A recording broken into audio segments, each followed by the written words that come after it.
Imagine harvesting clean and fresh fruits from trees growing on rocks.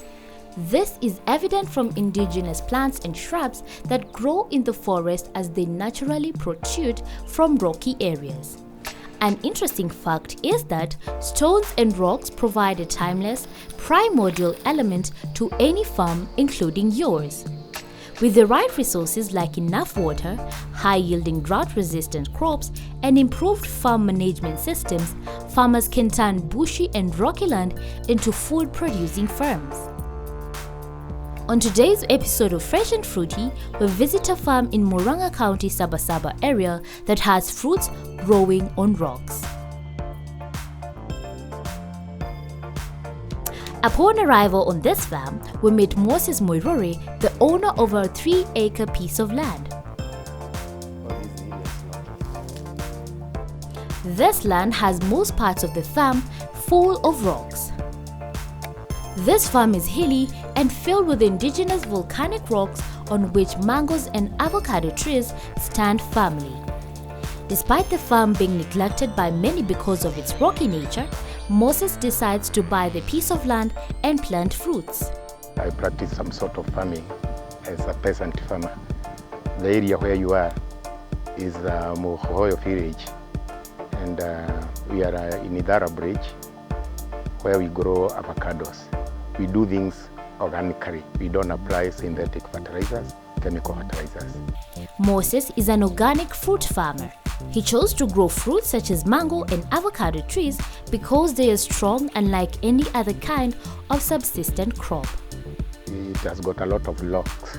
I just found that I could not farm the crops like maize, beans and whatever. And so I thought on the locks that I have, it could be productive in a way of planting trees that can bear fruits, can provide cash to the family. So I tried and I found that it worked. That is what promoted me to be planting the avocados, the mangoes, and the other kind of trees that resort to grow like trees. After buying the land 20 years ago, Moses decided to plant the indigenous Future avocado variety, which he later grafted with Hass avocado to transform his avocado commercial production. About 15 years, if you can see the trees that are behind me.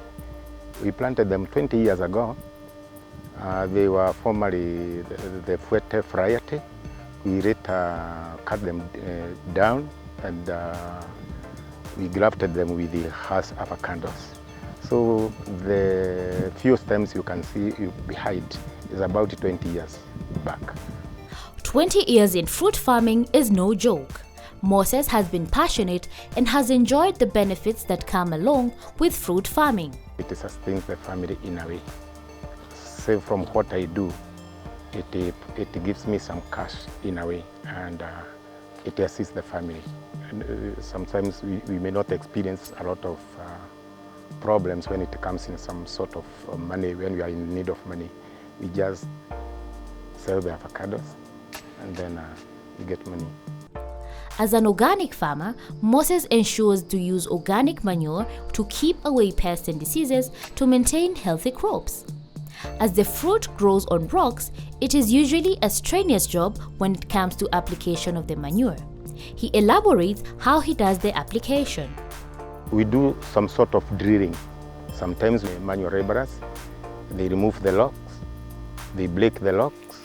Then when we get to the soft ground, then we plant the plants, and they do well. Looking at the trees on this farm, they are all green. This is unique because Murang'a is known to have dry season through which crops dry up. Moses believes that his fruit trees are ever good looking because as they grow on rocks, the roots of the trees are well protected. When the roots grow under the grows, they go underneath the locks, and underneath the locks, I think it is cool. There's some water. It is not hit directly by the sun, and so results to the benefit of the trees that are planted there. And so it results to the plants, the avocado trees and the mango trees being very green than any other area. Even when it is very hot, they still maintain their green color. Knowing when and how much to water or irrigate fruit trees is very important for maintaining proper growth and fruit production. Fruit trees will grow well if irrigated regularly. Drought stress will reduce fruit size and stunt growth, especially in young trees. If the water status of the plant is severely deficient, the leaves will wilt, curl, and sunburn. The fruit can be dramatically affected too through reduction in size, water loss, and shrivel, and also sunburn. And then I drill a hole, just a small hole. Then I put a small tap there in a form of dripping. I just believe that the roots will make way to the head of the roots, where the food is absorbed by the roots. You know, the head of the roots absorbed there. And the water goes using the roots to the far end of the roots, and then in turn it is used, and then results of the green trees.